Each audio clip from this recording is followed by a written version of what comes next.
ಮಕ್ಕಳಾಗ ವಯಸ್ಸಿನಲ್ಲಿ ಮಕ್ಕಳಾಟ ಆಡ್ಕೊಂಡು ಕೂತಿದ್ರಲ್ಲ ನೀವಿಬ್ರಿಗೂ ನಾನು ಏನು ಅಂತ ಹೇಳಪ್ಪ.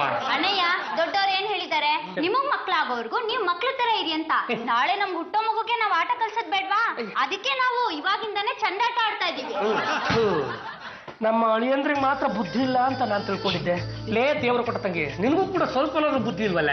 ನಮಗ್ ಬುದ್ಧಿ ಇರೋದಕ್ಕೇನೆ ಒಬ್ರಿಗೊಬ್ರು ಅರ್ಥ ಮಾಡ್ಕೊಂಡು ಒಂದ್ ವರ್ಷ ಲವ್ ಮಾಡಿ ಮದ್ವೆ ಆಗಿರೋದು. ಅಲ್ಲ ಬಾಬಾ, ನಮಗ್ ಬುದ್ಧಿ ಇಲ್ಲ ಅಂತ ಹೇಳ್ತಿರಲ್ಲ, ನಿಮಗ್ ಬುದ್ಧಿ ಇದೆಯಾ? ನೀವ್ ಯಾವತ್ತಾದ್ರೂ ನಿನ್ ಹೆಂಡತಿ ಜೊತೆ ಈ ತರ ಚಂದಾಟ ಆಡಿದ್ಯಾ? ಬೆಳಿಗ್ಗೆ ಆದ್ರೆ ನಿನ್ ಹೆಂಡತಿ ಏರೋಬಿಕ್ಸ್ ಅಂತ ಕೈಕಾಲು ಆಡ್ಸ್ಕೊಂಡು ಹೊಟ್ಟೋಗ್ತಾರೆ. ರಾತ್ರಿ ಆದ್ರೆ ಸಾಕು ಹಾಲಲ್ಲಿ ನೀವು ಚಾಪೆ ಹಾಸ್ಕೊಂಡ್ ಮಲ್ಕೋತೀರಾ. ಇಂತ ಸಂಪತ್ತಿಗೆ ನೀವು ಮದ್ವೆ ಬೇರೆ ಕೇಳು.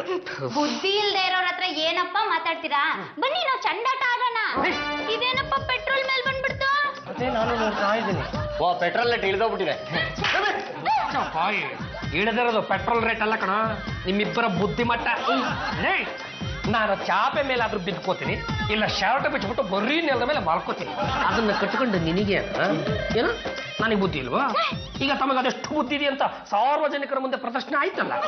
ಲೇ, ಇನ್ನೊಂದು ಸಲ ನನ್ನ ಕಣ್ಣು ಮುಂದೆ ಯಾರಾದ್ರೂ ಬಾಲಾಟ ಆಡೋದು, ನಿಮ್ಮ ಬುದ್ಧಿವಂತಿಕೆನ ಪ್ರದರ್ಶನ ಮಾಡೋದಕ್ಕೆ ಅಂತ ಬಂದ್ರೆ ಪೆಟ್ರೋಲ್ ಹೋಗ್ಬಿಟ್ಟು ಸುಟ್ಟಾಕ್ಬಿಡ್ತೀನಿ. ನಡಿಯ ನೀನು. ಏನಪ್ಪ, ಕೆಲಸದೊಳ ಮುಂದೆ ನಮ್ಮಣ್ಣ ಎಷ್ಟೊಂದು ಅವಮಾನ ಮಾಡ್ಬಿಟ್ಟ. ಹೇಗಾದ್ರೂ ಮಾಡಿ ನಾವೇ ಬುದ್ಧಿವಂತರು, ನಿಮ್ಮ ಅಣ್ಣನೇ ದಡ್ಡ ಅಂತ ಪ್ರೂವ್ ಮಾಡಿ ತೋರಿಸ್ಬೇಕು. ಅದ್ ಹೇಗ್ ಮಾಡ್ತೀರಪ್ಪ? ಬಾವಾ, ನಾವು ಮಾಡಿದ ತಪ್ಪು ಅಂತ ನಮ್ಗೆ ಅರಿವಾಗಿ ಈ ತಪ್ಪು ಕಾಣಿಕೆನ ನಿಮ್ಗೆ ಕೊಡ್ತಾ ಇದ್ದೀವಿ. ಏನಪ್ಪ ಅದು? ವಾಚ್ ಬಾವಾ. ಅಯ್ಯೋ ಶಿವನಲ್ಲಿ, ನಿಮ್ಮಿಬ್ಬರ ಹತ್ರ ತಡಕಾಡಿದ್ರು ₹1 ದುಡ್ಡು ಹುಟ್ಟಲ್ಲ. ಆ ವಾಚ್ ಎಲ್ಲಿಂದ ಕತ್ಕೊಂಡ್ಬಂದ್ರಪ್ಪ? ಕತ್ಕೊಂಡ್ಬಂದಿದ್ದಲ್ಲ, ಇದು ಗಿಫ್ಟ್ ಆಗಿ ಸಿಕ್ಕಿದ್ದು. ಅಯ್ಯೋ ಶಿವನೇ, ಅದು ಏನ್ ತಗೊಂಡ್ರಿ ಅಂತ ನಿಮಗೆ ಈ ವಾಚ್ನ ಗಿಫ್ಟ್ ಅಂತ ಕೊಟ್ರಪ್ಪ? ಒಂದ್ ಬಾಲ್ ತಗೊಂಡ್ವಿ, ಅದು ಗಿಫ್ಟ್ ಆಗಿ ಸಿಕ್ಕಿದ್ದು. ಬಾವಾ, ಇದು ಯಾವಾಗ್ಲೂ ನಿಮ್ ಕೈಯಲ್ಲೇ ಇರ್ಬೇಕು. ಯಾಕಳಿ ಅಂದ್ರೆ ಇದು ನನ್ನ ಪ್ರಾಣ ಇದ್ದಾಗೆ. ಆಯ್ತಪ್ಪ. ಅಲ್ಲೂ ಇದನ್ನ ರಿಸೀವರ್ ಅಂತಾರೆ. ನಿಮ್ಮ ಅಣ್ಣ ಎಲ್ಲೇ ಮಾತಾಡ್ಲಿ, ಏನೇ ಮಾತಾಡ್ಲಿ, ಯಾರ ಜೊತೆನಾರು ಮಾತಾಡ್ಲಿ, ಈ ರಿಸೀವರ್ ಮುಖಾಂತರ ನಾವು ಅದನ್ನ ಕೇಳಿಸ್ಕೋಬಹುದು. ಅದ್ ಹೇಗ್ ಕೇಳ್ಸುತ್ತಪ್ಪ? ನಿಮ್ಮ ಅಣ್ಣನ ಕೈ ಕೆಟ್ಟಿರೋದು ಸಾಮಾನ್ಯವಾದ ವಾಚಲ್ಲ, ಟ್ರಾನ್ಸ್ಮಿಟರ್ ವಾಚು. ಪಾಂಡುರಂಗ ಅವ್ರೆ, ಮದ್ವೆ ಆಗಿದ್ರು ನೀವಿನ್ನು ರೊಮ್ಯಾಂಟಿಕ್ ಪ್ಲೇ ಬಾಯ್ ತರನೇ ಆಡ್ತೀರಾ.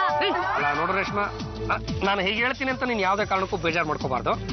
ನಾನು ನೀನು ಒಂದ್ಸಲ ಮಾತಾಡ್ಬೇಕು ಅಂತ ಆಚೆ ಬಂದ ಮೇಲೆ ಯಾವುದೇ ಕಾರಣಕ್ಕೂ ಈ ಬಿಸ್ನೆಸ್ ಬಗ್ಗೆ ಮಾತಾಡೋದಕ್ಕೆ ಹೋಗ್ಬಾರ್ದು. ನಾನು ನೋಡಿ ಈಗ ನಿನ್ನ ಸೌಂದರ್ಯ ನೋಡ್ಕೊಂಡು ಹಾಗೆ ಮೈ ಮರ್ತು ಬಿಟ್ಟಿದ್ದೀನಿ. ಏನ್ ಮಾತಾಡ್ಬೇಕು ಅಂತ ಗೊತ್ತಾಗ್ತಾ ಇಲ್ಲ. ನಿಜವಾಗ್ಲೂ ನಮ್ಮ ತಾಯಣೆಗೂ. ನೀವು ಮನೆಯಿಂದ ಆಚೆ ಹೋದ ತಕ್ಷಣ ಒಂದು ಹುಡುಗಿನ ಭೇಟಿ ಮಾಡಿದ್ರಿ. ಆ ಹುಡುಗಿ ಹೆಸರು ರಾ ಅಕ್ಷರದಿಂದ ಶುರುವಾಗುತ್ತೆ. ಏನು ರಕ್ಷಿತನೋ, ರಮ್ಯನೋ, ಇಲ್ಲ ರಾಧಿಕಾನಪ್ಪ? ಅಲ್ಲ, ರೇಷ್ಮಾ.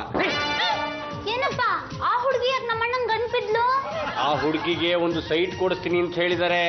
ಅಷ್ಟೇ ಅಲ್ಲ, ಇಬ್ರು ಹೋಟ್ಲಿಗೆ ಹೋಗಿ ಮಸಾಲೆ ದೋಸೆ ತಿಂದು, ಐಸ್ ಕ್ರೀಮು ತಿಂದು, ಮಾಲ್ಗೋಗಿ ಸಿನಿಮಾನು ನೋಡ್ಕೊಂಡ್ ಬರೋ ಅಷ್ಟೊತ್ತಿಗೆ ಇಷ್ಟೊತ್ತಾಯ್ತು ಅಲ್ವಾ ಬಾವಾ? ರೇಷ್ಮಾ ಅವ್ರ, ಹೇಳಿ ಪಾಂಡುರಂಗ ಅವ್ರೆ, ಏನು ನಿಮ್ ಮನೇಲಿ ಎಲ್ಲಾ ವಿಷಯನೂ ಹೇಳ್ಬಿಟ್ರಾ? ಎಲ್ಲ ವಿಷಯ ನಾವ್ ಹೇಳ್ಕೊಳ್ಳೋದಕ್ಕೆ ನಮ್ಗೆ ಹುಚ್ಚನಾಗಿ ಕಡ್ದಿದ್ದೆ ನೋಡಿ. ನಿಮ್ಗೆ ಸ್ವಲ್ಪನಾದ್ರೂ ಬುದ್ಧಿ ಇದೆಯೇನ್ರಿ? ನಾನು ನಿಮ್ ಜೊತೆಗೆ ಬಂದಿದ್ದು, ಐಸ್ ಕ್ರೀಮ್ ತಿಂದಿದ್ದು, ಮಸಾಲಾ ದೋಸೆ ತಿಂದಿದ್ದು, ಸಿನಿಮಾಗೆ ಹೋಗಿದ್ದು, ಎಲ್ಲಾ ವಿಷಯನೂ ನಮ್ಮ ಮನೆಯವ್ರ ಹತ್ರ ಬಾಯಿ ಬಿಟ್ಬಿಟ್ಟಿದ್ರಲ್ಲ ರೀ ನೀವು. ನಿಮ್ಮಂತವ್ರಿಗೆ ನಾನು ಕಡಿಮೆ ರೇಟಿಗೆ ಸೈಟ್ ಕೊಡ್ಸ್ಬೇಕಾ? ಸೈಟ್ ಅಲ್ಲ ಕಣ್ರಿ, ಅರ್ಧ ಅಡಿ ಏನು ಬಂತು, 1 ಇಂಚ್ ನೆಲನು ನಿಮಗೆ ಕೊಡ್ಸಲ್ಲ. ಇಡ್ರಿ ಫೋನು. ಅಲ್ಲಪ್ಪ, ನಮ್ಮಮ್ಮಂಗ್ ಬುದ್ಧಿ ಇಲ್ವಾ? ಯಾಕೆ ಬಲ್ಲ? ಇಷ್ಟೊಂದು ಒಡವೆ ಹಾಕೊಂಡು ದಿನಸಿ ಅಂಗಡಿಗೆ ಹೋಗ್ತಾರಂತೆ. ನಕಲಿ ಒಡವೆಗಳನ್ನ ಹಾಕೊಂಡು ದಿನಸಿ ಅಂಗಡಿಗಾರು ಹೋಗ್ಲಿ, ದಿವಾನ್ರ ಮನೆಗಾರು ಹೋಗ್ಲಿ ಬಿಡು. ಅಳಿಯಂದಿಲ್ಲ, ನಾಲ್ಗೆನ ಬಿಗಿ ಹಿಡಿದು ಮಾತಾಡಿ ನಮ್ದೇನ್ ಸುಂಡಿಲಿ ವಂಶ ಅಂತ ತಿಳ್ಕೊಂಡ್ಬಿಟ್ಲ? ಗಂಡುಗಲಿ ವಂಶ ನಕಲಿ ಒಡವೆಗಳ ಹಾಕೊಳ್ಳೋ ಅಂತ ದಟ್ಟ ದರಿದ್ರ ನಮ್ಗೇನ್ ಬಂದಿಲ್ಲ. ಅತ್ತೆ ಅವರೇ, ಈ ಒಡವೆಗಳನ್ನ ತಗೊಂಡು ಹೋಗಿ ಸೇಟು ಅಂಗಡಿಲಿ ಪರೀಕ್ಷೆ ಮಾಡಿಸಿ, ಅಸ್ಲಿನೋ ನಕಲಿನೋ ಅಂತ ನಿಮ್ಗೆ ಗೊತ್ತಾಗುತ್ತೆ. ಮೊನ್ನೆ ರಾತ್ರಿ ಭಾವ ನಿಮ್ಮ ರೂಮಿಗೆ ಬಂದು ಅಸಲಿ ಒಡವೆಗಳನ್ನೆಲ್ಲ ಕದ್ದು ಅದೇ ರೀತಿಯ ನಕಲಿ ಒಡವೆಗಳನ್ನೆಲ್ಲ ಅಲ್ಲಿಟ್ಟು ಅಸಲಿ ಒಡವೆಗಳನ್ನ ಹೀರಾಲಾಲ್ ಎಂಬುವ ಸೇಟುವಿಗೆ 2 ಲಕ್ಷ ರೂಪಾಯಿಗೆ ಅಡವಿಟ್ಟಿದ್ದಾರೆ. ಅಂದ್ರೆ ಇಷ್ಟೆಲ್ಲ ಟಕ ಟಕ ಟಕ ಅಂತ ಪತ್ತೆ ಮಾಡ್ಬಿಡ್ತಾ ಇದ್ರಲ್ಲ, ಇದೆಲ್ಲ ಹೇಗೆ ಸಾಧ್ಯವಾಯ್ತು ಅಂತ. ರೂಮಿಗೆ ಬನ್ನಿ, ನಿಮ್ಗೆ ಗೊತ್ತಾಗುತ್ತೆ. ಬಾಬಾ, ಇದನ್ನ ರಿಸೀವರ್ ಅಂತಾರೆ. ಅದು ನನಗೂ ಗೊತ್ತು, ಮುಂದಕ್ಕೆ ಹೇಳ. ನೀವೆಲ್ಲೇ ಮಾತಾಡ್ಲಿ, ಯಾರ ಜೊತೆನೆ ಮಾತಾಡ್ಲಿ, ನಾವು ಆ ಮಾತುಗಳನ್ನ ಈ ರಿಸೀವರ್ ಮುಖಾಂತರ ಕೇಳಿಸ್ಕೊತಾ ಇದ್ವಿ. ವಿಠಲ್ ಮಹಾರಾಜ್, ಆಡೋ ಮಾತಿಗೆ ಒಂದು ಅರ್ಥ ಬೇಡವೇನು? ನಾನು ಅಲ್ಲೆಲ್ಲೋ ಕೂತ್ಕೊಂಡು ಆಡಿದ ಮಾತುಗಳನ್ನ ಇಲ್ಲಿ ಕೂತ್ಕೊಂಡು ಕೇಳೋದಕ್ಕೆ ಹೇಗೆ ಸಾಧ್ಯ ಅಂತ. ನಿಮ್ಮ ಕೈಗೆ ನಾನ್ ಕಟ್ಟಿರೋ ಈ ಟ್ರಾನ್ಸ್ಮಿಟರ್ ವಾಚಿಂದ